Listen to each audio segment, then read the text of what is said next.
Hello item বয়, ভয় পাওয়ার দরকার নাই। তুই যে হেভি পোমটা, এটা আমি বুঝে গেছি। জি ভাল লাগছে তো? হ্যাঁ, আমি তো সিনিয়র না হলে তোর প্রেমে পড়ে যেতাম। বেঁচে গেলাম।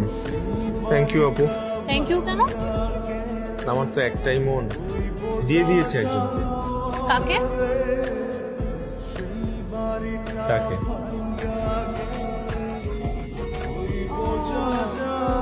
সেই সেই আসসালামু আলাইকুম আপু। ওয়ালাইকুম আসসালাম। তুমি অনেক লাকি। কেন আপু?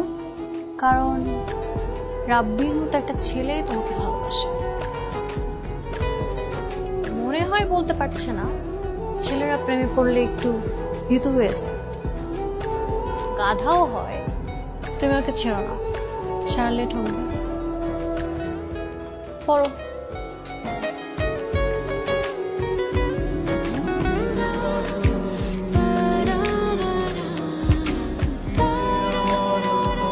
আমাকে খুঁজতেছো?